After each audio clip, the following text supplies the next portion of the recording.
Here's your shot at winning $1,000. Text the national keyword bread right now to 95819. That's BREAD to 95819. We'll text you back to confirm your entry. Data and messaging rates may apply. Please don't text and drive. It's $5K a day on WMAL. Now on 105.9 FM and streaming worldwide on the WMAL app. O'Connor and Company. It's 7:07 on this Wednesday morning in your nation's capital, 24th day of September, closing in on the end of the month, end of the federal fiscal year. Craziness. How fast this year is going by. Coming up in 30 minutes, we're going to talk to Thomas Canavan of the Law Enforcement Museum here in town, talk about a police weekend coming up. And then 8:05, Susan Crabtree, Real Clear Politics on the conviction of Ryan Ruth. And at 8:35, Luke Rosiak, who's got an incredible story. An audit of Maryland Social Services revealed that foster children were put in the care of murderers and sex offenders and more. We'll get into all of that as the morning develops. And we've got Cassie Smedile to help us. You're like my Sherpa, helping me through the tundra of this news landscape. Cassie, thanks for being here. Good morning, Larry. Good to be with you. We're, of course, covering the return of Jimmy Kimmel last night. We're also covering the president's speech before the United Nations General Assembly.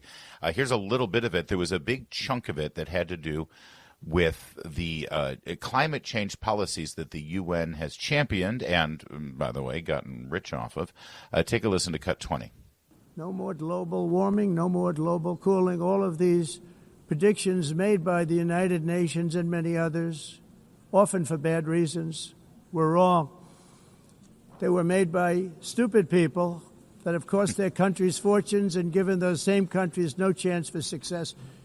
If you don't get away from this green scam, your country is going to fail. Now, the reason why this was important that the president chose this setting to deliver that message to that assembly is that while the United Nations General Assembly is taking place, we also have a thing called Climate Week happening at the same time. Coincidence? Absolutely not. Steve Milloy joins us. He is a biostatistician. He's a lawyer, and he publishes the vitally important website, junkscience.com. Steve, tell us what Climate Week is. Well, good morning, Larry and Kathy. Climate Week is this annual celebration of global warming idiocy that happens every September when the UN gets back into session, and it's filled with all sorts of events by the New York Times, Washington Post, and UN celebrates it as well. And it's this celebration of the hoax of global warming, and President Trump really hit him between the eyes yesterday. Yeah, and I don't understand all the apocalyptic language that you hear about so-called climate change. And, we joke about the fact that every 5 years they tell us that we only have 5 years left, and they've been saying that for 30 years. But just in basic logic and common sense, 100 years ago we didn't have air conditioning. 100 years ago, we didn't have central heat in most places that were cold climates. You had to have a fireplace, right? There have been incredible advances in technology with regard to being able to keep people warm, whether that's, we're talking basics just of thermal clothing, so you don't have to, get furs or what have you, utilizing down feathers, etc. It seems to me just logically because of advances and technology as well as medical advances that we would have a reduction right now of people dying because of too much heat or too much cold. Isn't that the case? Aren't we actually better off than we've ever been? Yeah, of course. Before the Industrial Revolution, there were a million people, less than a billion people on Earth. Now there's more than 8 billion living healthier, wealthier, freer lives than ever before, and it's all because of fossil fuels. Joe Biden, infamously called fossil fuels and global warming a greater threat than nuclear war. And this is the kind of lunacy that President Trump attacked yesterday at the UN, calling it a con job and a hoax. And of course, people like me have been saying this now for 30 years, and it's true. Fossil fuels are a godsend. They have given us everything. There are fewer people that die. If you're worried about deaths from natural disasters, those have fallen off a cliff over the past 100 years because of fossil fuels and the ability to forecast these things and to get away from them. The bad weather is going to happen. there's nothing we can do about that, but we can be prepared for it, and fossil fuels help us do that. For 30 years now, people who have been skeptical of all of the numbers and all of the data and all of the science that I think in many respects has been debunked, or at the very least has been reoriented through a critical lens to say, okay, yes, some of the data says this, but it doesn't mean the conclusions that all of these people are trying to reach here. Here's another perspective on that data. For 30 years, we've been told to shut our mouths, stay in the corner, and if a politician or elected official or a public figure dares to stand up and say, I don't believe this stuff, and I think this is all garbage, you were called a denier, you were called a Neanderthal, you were saying that you didn't believe in science, and that, you're a young earth creationist, or whatever other pejorative they want to use. I feel, though, that that's starting to change in the same way that the transgender thing, they tried to do the same thing with transgender policies. And now I think most people are willing to stand up and say, oh, no, I just think there's men and women and that's it. Is that the case, Steve? Are we starting to see people who are more willing, and Donald Trump is leading the way, to boldly stand up and say, you've been lying to us this whole time, and none of the ramifications you said would occur have occurred? Yeah, well, I think you're starting to hear more from us because we're just making it into the media now more days. We were, before Trump and before Musk bought X, for example, we had been silenced. People talk about cancel culture. Climate skeptics were among the first people canceled this century. Mm-hmm. And it happened right around the time, Al Gore came out with an inconvenient truth, which was, inconveniently wrong for him.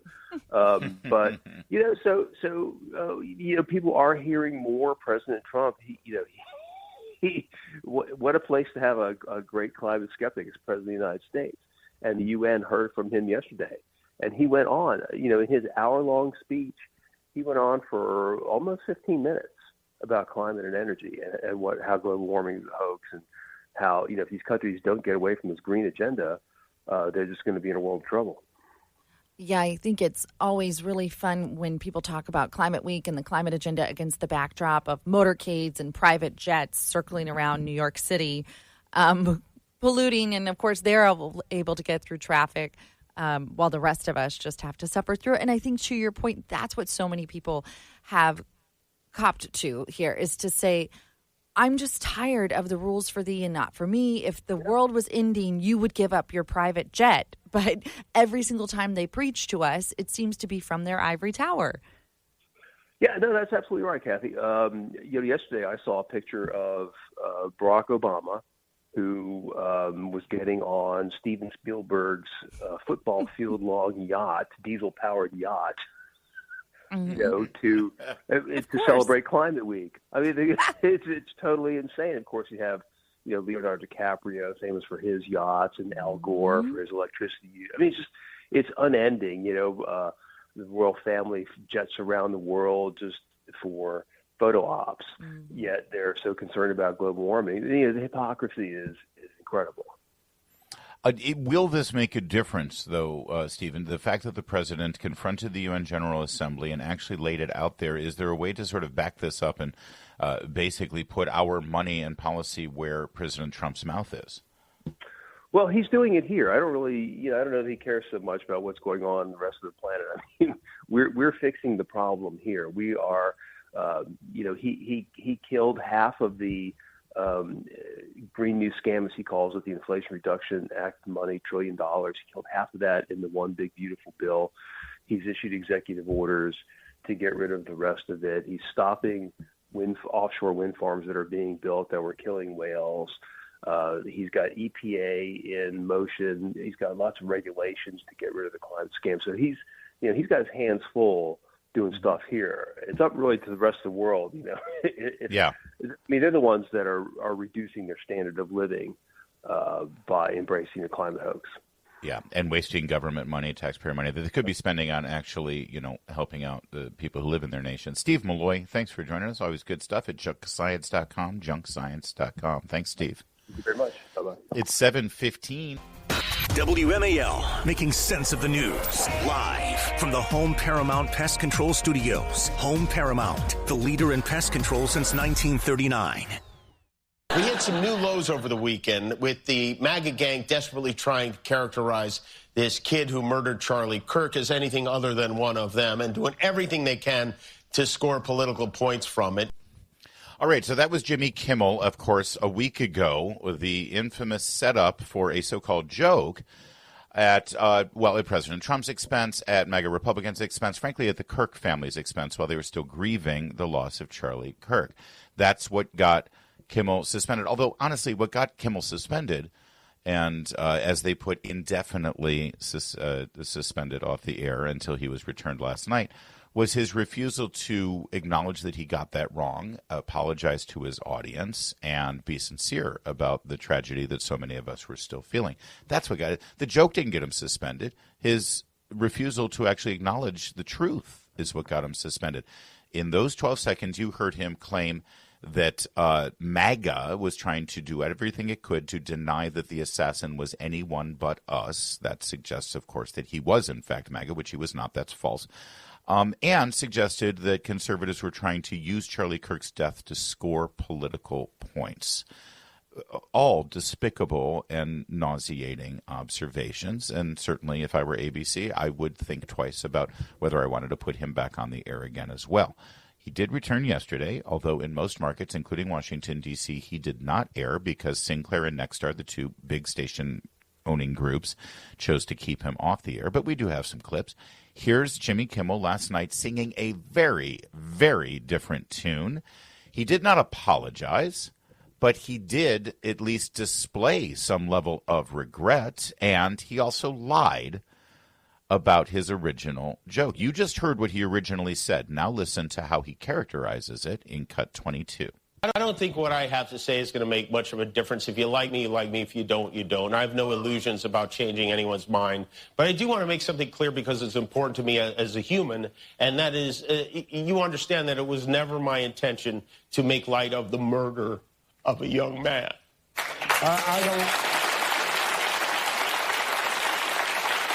I don't think there's anything funny about it. I posted a message on Instagram on the day he was killed, sending love to his family and asking for compassion, and I meant it, and I still do. Nor was it my intention to blame any specific group for the actions of what it was obviously a deeply disturbed individual. That was really the opposite of the point I was trying to make, but I understand that to some that felt either ill-timed or unclear or maybe both. And for those who think I did point a finger, I get why you're upset. If the situation was reversed, there's a good chance I'd have felt the same way. That's not an apology. That's basically if you're too stupid to understand what I was saying, and you're so emotional that you immediately think that I did something wrong, well, that's on you. I mean, yeah. All right. So, here's a little bit more. Cut 23. Many friends and family members on the other side who I love and remain close to, even though we don't agree on politics at all. I don't think the murderer who shot Charlie Kirk represents anyone. This was a sick person who believed violence was a solution. And yeah, pause there. Boy, that's convenient. Oh, he doesn't represent anyone. I assure you, if this were, and we know this for a fact because Jimmy Kimmel has said this before in his so-called monologues, that if there is somebody who has ties to conservative groups or conservative politics, he immediately suggests that they represent the entirety of the political movement. But now, because he is definitively motivated by left-wing politics, the kind of politics Jimmy Kimmel embraces and celebrates, oh, now, Cassie, he doesn't represent anyone. Yeah, it's such a good call out. Not only did he not apologize, not only did he say that we were the ones who were wrong and misinterpreting him, but also that, just nothing. This guy had no motivations, no thoughts about anything, just something that he was out and about doing. It doesn't count. And by the way, and Benny Johnson pulled out this point as well, and this is something from the very beginning that is frustrating about all of this. Jimmy Kimmel was not making a joke. He was not setting up a joke. This was not a punchline gone wrong. He was making a very serious political statement and accusation, incorrect as it was. And you could say, even if it was a joke, it was poor timed, it was in poor taste, but it wasn't a joke. And even listening to this monologue, it wasn't a joking monologue. This wasn't a comedy hour. Just his show generally is one big political diatribe. That's right. So I think that has to be clarified as well, that this wasn't us suppressing some comedian's bad joke. Right. Well, and by the way, he wasn't suppressed. He could have he could have done what anyone else does who gets suspended or fired from their corporate job. Turn on your phone, do an Instagram video, do a YouTube video. Funny thing about YouTube, by the way, hang on, I'll hold that thought in a sec. Here, listen to Cut 24 here. Oh. This show is not important. What is important is that we get to live in a country that allows us to have a show like this. Yeah, a show that spreads falsehoods and lies and uses those lies as political weapons. But see, it's a funny thing. I just said, well, listen, no one was censoring him. He could have just gone to YouTube and said whatever he wants, or on social media, or stand on the street corner in Hollywood and screamed whatever lunacy he wants to scream. But see, it's a funny thing that I mentioned YouTube, because yesterday in Congress, Google executives admitted under oath that the Biden administration forced them to censor accounts on YouTube because they were communicating their opinions about COVID, and YouTube determined that they had not violated YouTube or Google's policies, but the Biden administration forced them to censor those accounts anyway and kicked them off of the platform. And that Jimmy Kimmel didn't say anything about. That the media didn't say anything about. That was real censorship at the hands of the government. But Jimmy Kimmel, he's your First Amendment martyr. It's 7:23. Now on 105.9 FM and streaming worldwide on the WMAL app. O'Connor and Company. 7:37 now on a little thing we like to call O'Connor and Company. This morning, keeping me company is the effervescent Cassie Smedile. Good morning, Cassie. Good morning. That's a good song for this time of the morning. It certainly is. 8:05, we're going to talk to Susan Crabtree, Real Clear Politics, talk about the conviction of Ryan Ruth and if the Secret Service should be engaged in that bizarre mishap with an escalator at the UN. And then at 8:35, Luke Rosiak, Daily Wire. Joining us right now, though, is friend of the program and friend of law enforcement nationwide. He is the Chief Operating Officer of the National Law Enforcement Officers Memorial Fund, and he joins us now, Thomas Canavan. Good morning, Mr. Canavan. Always great to talk with you. You as well. Good to hear from you guys. Well, we got a police weekend this weekend, September 27th. And, of course, at the Law Enforcement Museum, you're going to do an open house event. And this is sort of like you guys are the beating heart of Police Week here in Washington, D.C. Everyone has to go and check out the Law Enforcement Museum. What do you guys have planned here, and what should Washingtonians expect as the men and women in blue come to our town? Yeah, so Police Weekend is a great series of events that we do each year at the end of September. The open house is a primary feature of the weekend. It's an opportunity for the museum to open its doors for free to the public. So throughout the year, we are a paid museum. We're one of the very few in Washington, D.C. that you have to pay an admission fare to enter. So this is our opportunity to open the doors, welcome anybody who's interested and curious about learning more around law enforcement and our organization. What does this weekend really, in this week largely, really mean to law enforcement? I feel like so often lately, very unfairly, police are just kind of given a bad rap in the mainstream media. And of course, I've been around. I used to work on Capitol Hill. Police Week could come in and you'd see all the floods of police all around the city. And it was a really good patriotic week. But I feel like we need more of that. How do people, what does this mean to police? But also, how can people best express their thanks to our law enforcement during this week?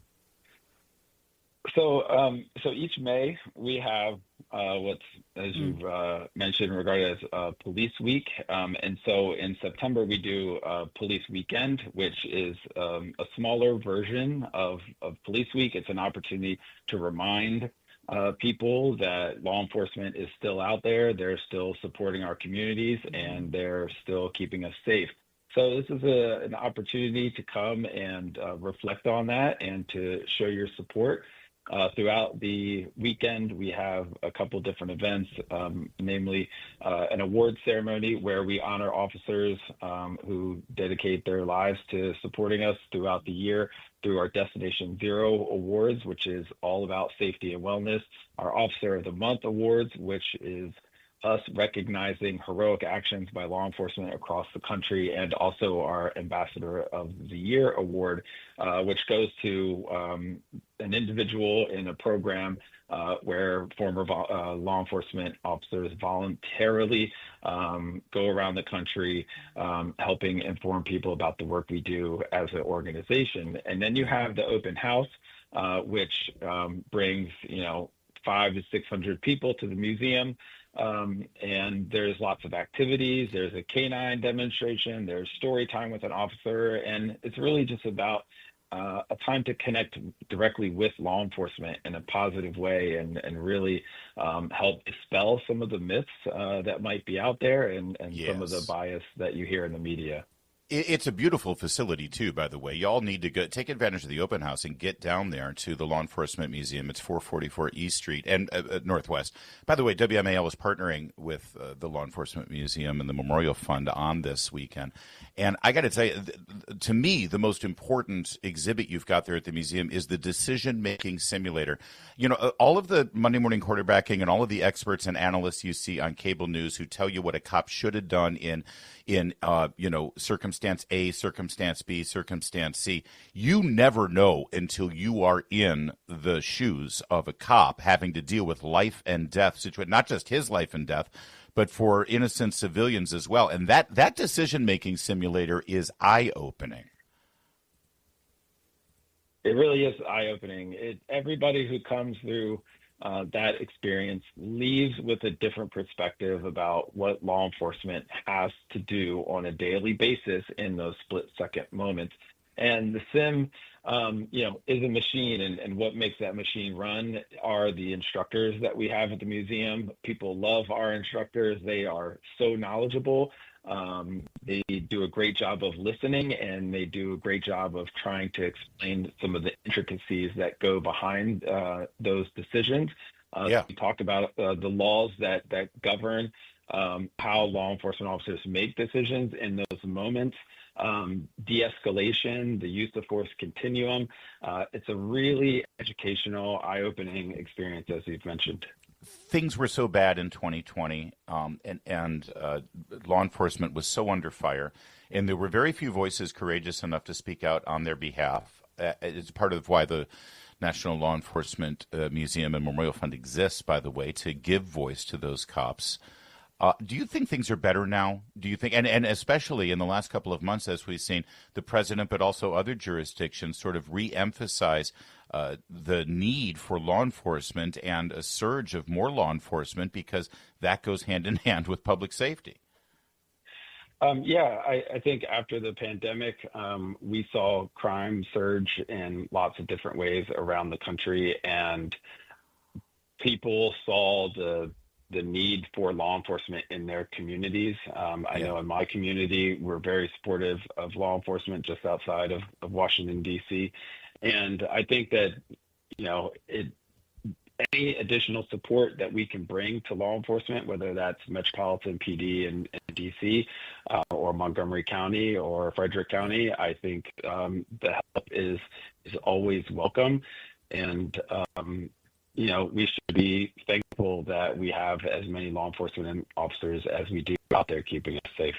For sure. And we're proud that so many of them listen to us every morning, actually all day long when they can. Thomas Canavan, Chief Operating Officer of the National Law Enforcement Officers Memorial Fund and the National Law Enforcement Museum. Thanks for joining us, shedding light on this. A police weekend starts on the 26th through the 28th. Get down there to the open house at the museum and help us at WMAL honor our nation's law enforcement with this great partnership. Thank you so much, Thomas. Thank you, Larry. Thank you guys for all your support always. You bet. Cassie, the Stafford County Sheriff had me down. They have one of these simulators. It's like a 360 screen, and you got like a prop gun, and you're supposed to they give you different scenarios. And one of the scenarios, I did it down there with my kids, with my son. And the scenario was a hostage situation at a movie theater with an active shooter. And you got to go in there and sort of, I killed 3 civilians. Oh, I was about to say, how'd you do? I was bad. But again, you have no idea what these cops have to go through and what they have to do to be able to keep us safe in situations like that. And that's why I love the simulators at the museum are amazing. And everyone should get down there. Bring your little kids down there. They love kids. Yes, kids love cops.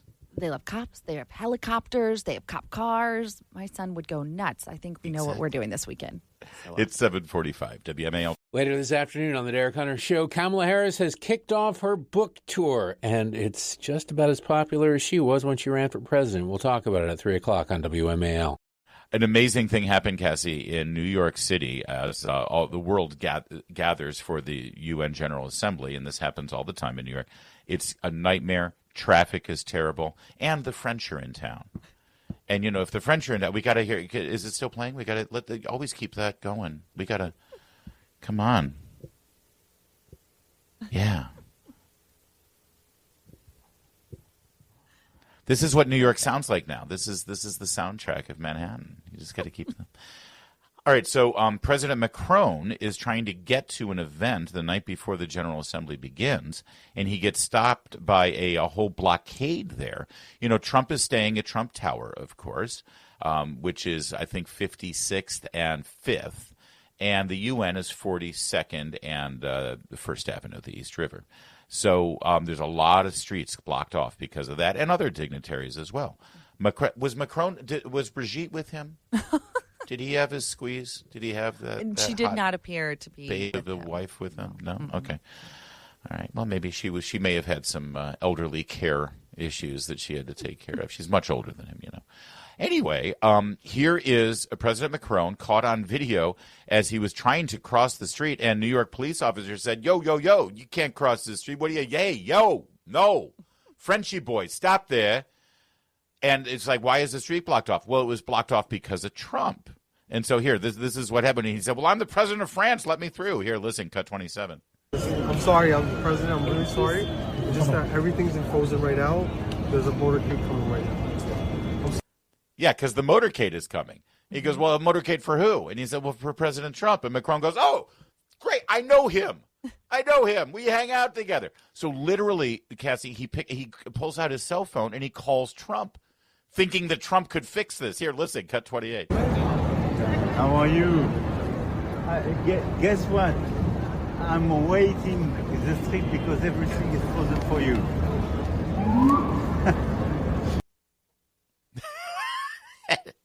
And Trump is like, and ultimately, you know what Trump did for him?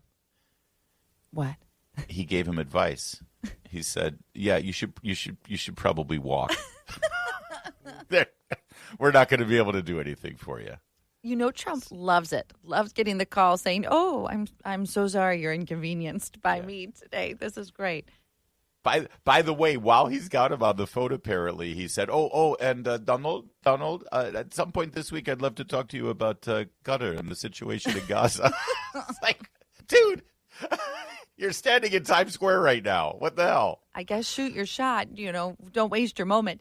But the videos of him walking and people are like, who is this guy? It's a combination of hearing people be like, who is this guy? And then people asking him for pictures. And at one point, did you see the video where a guy kissed him on the forehead and his security goes to get him? He's like, it's okay. A kiss. It is harmless. So you think about it. You know, Trump's in the beast and they got the motorcade and the blockade and Secret Service and they're trying to protect him, of course. And meanwhile, the president of France just walks down the street in Manhattan. And it's like, yeah, whatever. Cut 29. Greg Gutfeld sort of pointed that out. French President Macron had to get out and walk after police blocked traffic for Trump's motorcade.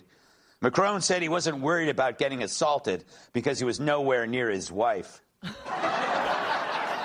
you go. Always know who the real threat is, Cassie. 7:53.